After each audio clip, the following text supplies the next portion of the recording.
Welcome back to the second installment of the draw data interpretation. Today, I'm going to take y'all on a deep dive into the Wyoming draw data and the way that I interpret this. Wyoming is a little bit different from Colorado and how they post the data. There's not quite as much information that's in there. But if you're looking to try to hunt elk, deer, antelope, in the state of Wyoming, this will help you out. We're not going to get into the moose, the bison, the mountain goat. Some of that it gets way down in there. I mean, me and a buddy of mine looked at applying for moose as a non-resident in the area where we were going to go. For a non-resident, there is one tag. One tag. We figured it up. It was it's going to take like 20 years for us to get enough points. So we're not going to deal with moose or any of the extra special stuff. So, but I'm going to take you on a dive into the elk data. So let's get over here on the computer and we'll get started on how to interpret some of this stuff. Okay, so we're going to dive on in here to Wyoming's draw data and their systems. It's a little bit different than Colorado. There's not quite as much data, but it can still help you. So obviously, to start with, we want to go to the Wyoming Game and Fish homepage, which is www.wgfd.wyo.gov. Basically, it's Wyoming Game Fish Department.wyoming.gov. But you want to get over there to their homepage and then hunting and trapping. And then that will open this page down through here. And I would really recommend this right here, the Hunt Planner. It will help you tremendously because just like with Colorado, you need to know where you're going and which tag you're after. Wyoming does things a little differently. You've got hunt types. Type 1, Type 3, Type 4, Type 6, and each one means something different. You could have bulls only. You could have either sex. Cow-calf only, depending on the area. So click on get the Hunt Planner open. Now, for this, again, we are going to assume that we're hunting elk. So come over here, we're going to click elk. And then it opens this, and I'm doing these videos primarily for the non-residents, because that's what I am. I live here in North Carolina. So I operate off of the non-resident. And again, this is the way that I interpret this data. And how I use what's out there to help me make decisions. So here now you can see it's opened a map of the state. You can zoom in, zoom out. For elk, you've got the general region tag. So here's the west region essentially, the southern region, the east region, and then you've got your hunt units. The hunt areas. So you can come over here and let's say that we want to go hunt unit 89, area 89. So we come over here, scroll down, click the 89. There, it's brought it up, zoomed it up. Now then, scroll down here a little bit. So it's going to give you some information. So you want to apply for a general tag. Here's your season dates. Even got the button up here for apply now. You've got access information. I would highly recommend reading through that. Licensing information. Okay, so application dates and deadlines. And guys, I apologize, by the time this gets up, the application date for non-resident elk will have already expired. But we're looking at data, and you can still use this data to help you for the 27 season, the 28 season. The data stays the same. So here's your application dates and deadlines. License prices. Here's your full price applications. The special application. We'll talk about that in a minute. You're basically looking at $1,200 more dollars, but we'll get into how that works. Non-resident draw odds. Full price licenses. They've not got the data up there. Nope, those are not there yet. Hunting information. There's all kinds of information about the area. Hunt area contact, puts you in contact with the right people you need to talk to. So there's a lot of data, or not data, there's information here that will help you out. Here's basically your success rates. Hunt area 89, total number of days hunted for the information that is sent back by the hunters. So I would highly recommend getting into this hunt planner and let it help you to get to some of this data. But again, you've got to know, where you want to go, like we were looking at 89, and the tag type that you want for that hunt, because just like in Colorado, that is what's going to determine what you look at in this data. So we've decided where we want to go, and now we want to look at what are our chances of getting that tag. So we're going to come over here to license and applications up top, and we're going to move down to draw results and odds. We're going to click that, get it open, and we're just going to scroll down. And now then, if you look, here's 2026 draw odds. See, they're blacked out. The data's not out there yet. The application periods are just now getting going. Unfortunately, the elk is closed. I think deer and antelope are already closed as well. But here, you can see, here's the data for 2025, 24. See what I'm getting at? So you've got draw data all the way back through 2021. So we're going to go back to 2025 here. We're going to come back over here to elk. All right. So you're looking at the random draw, preference points, and then cow, calf, landowner, the different kinds of draws that they've got. Okay, so what is the random draw? Wyoming has a situation where they take the total tag allocation and they take 25% of the total number of tags and they set them aside for a random. So every year that you actually apply for a tag, you always have a chance of drawing that tag, because there's 25% of that total allocation is set aside. Everybody's name's thrown in a hat, and it is literally just what it says. It is a random draw. So we're going to go look at the non-resident, and let's just go look at, here. We'll look at the S, the general tag, S general, southern region. So there was 153 of those random draw tags, 2,090 first choice applicants for that general tag, and 153 in the random draw. So while you had a chance, it was not that great. But there's always a chance. That's how the random draw works. Now then, the special tag. Looked at that just a second ago. You're paying about $700 for an elk tag in the state of Wyoming, for a bull tag.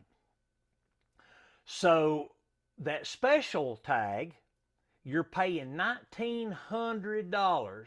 And really what that does is it puts you into, number one, it is a smaller pool of applicants. Let's go back down here to our S. See, there's only 359 people applied there. but there's 102 tag quota. So you can see your chances get a lot better even in the random here for the special, but you're paying almost 3 times, well, I can't do math. You're paying about $1,200 more to get into this smaller pool and have greater chances. So that is the special. And you see over here with preference points, it works the same way. So you've got your preference points.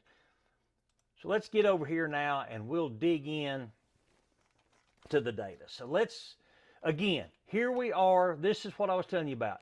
Here is your hunt areas. Remember, we looked at 89, said, I mean, it's numeric. There's 1, 6, 7. So your hunt areas are on the far left. Your hunt type. Again, remember I was saying Wyoming does things by hunt type. So for Unit 1, you have to apply for a Type 1, which is any elk tag. A 4 is antlerless. Here you can see the same thing in 6. 7.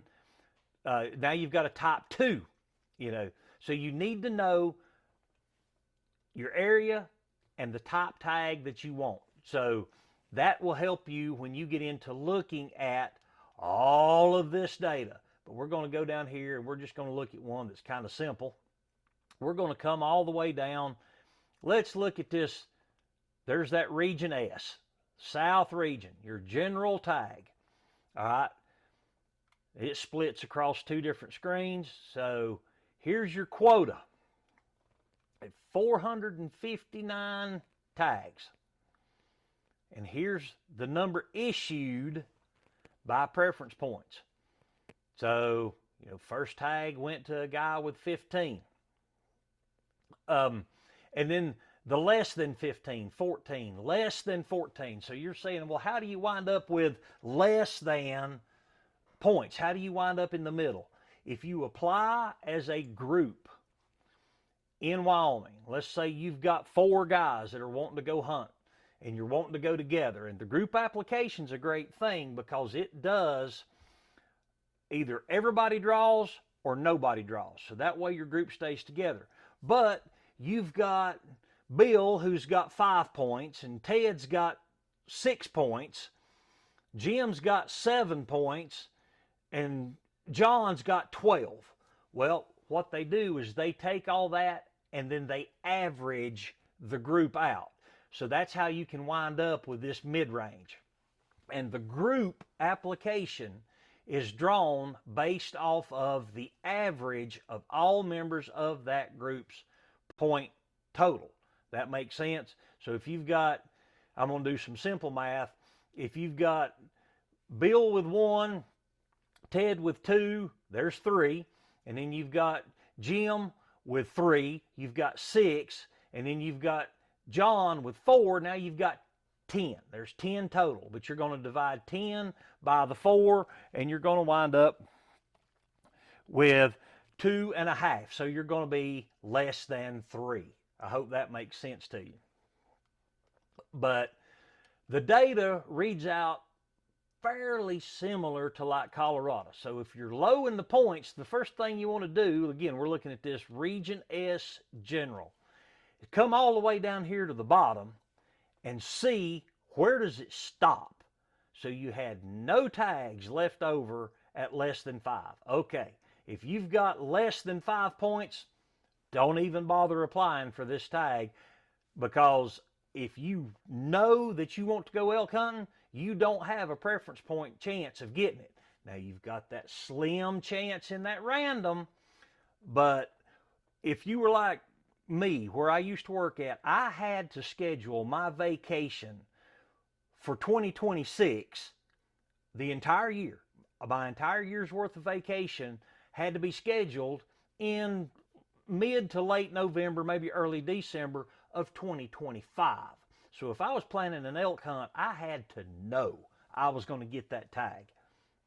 So that's when I started really digging into this data.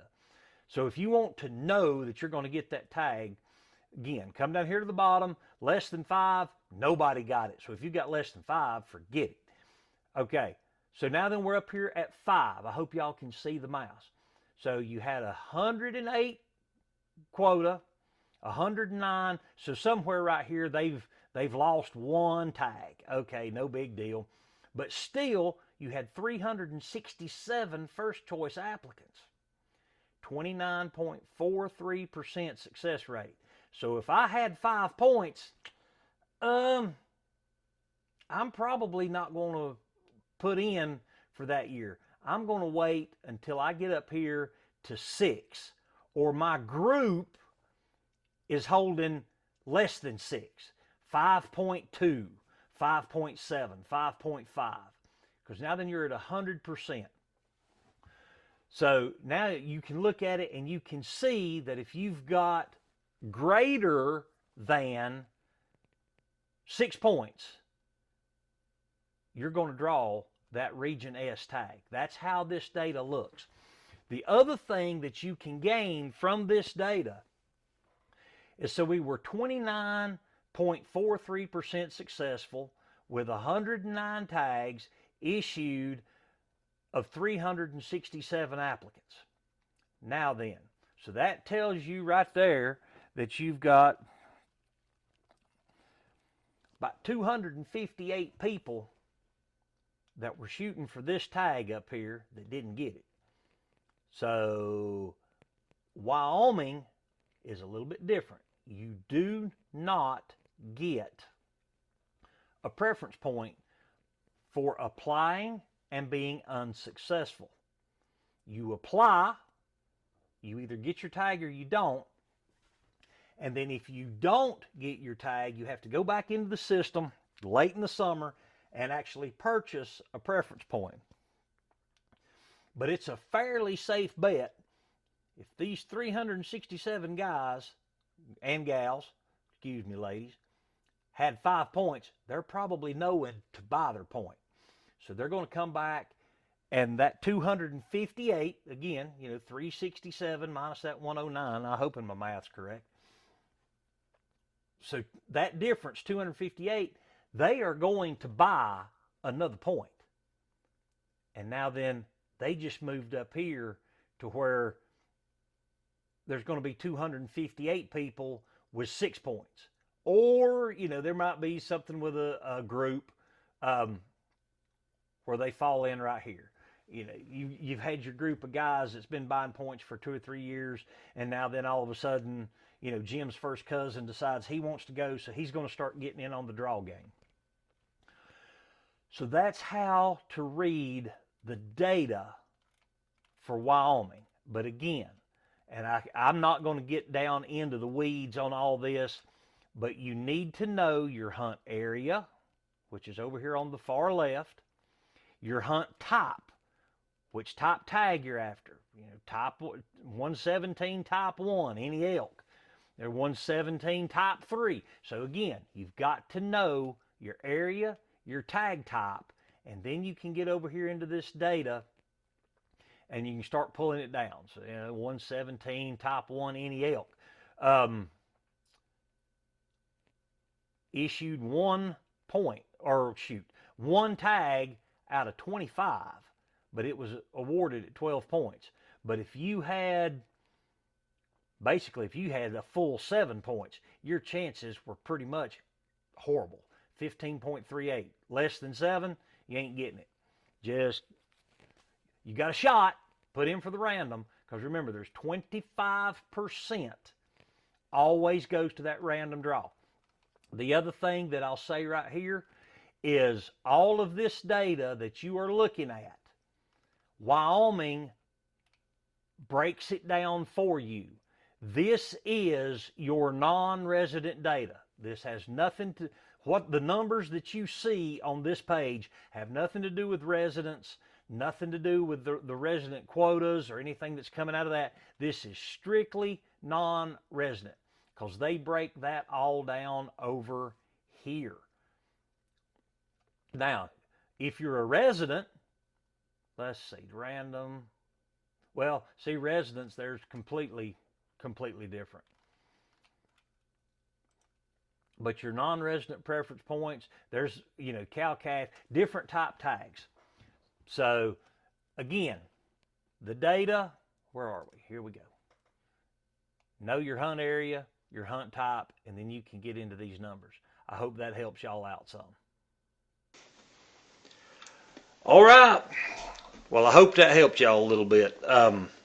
Again, I understand how some of this data, understanding the areas and the tag types and the things that you have to know, and then actually getting into the numbers and trying to determine, can I get this tag, can I not. The thing about Wyoming is just remembering you always have a chance because of that random draw, but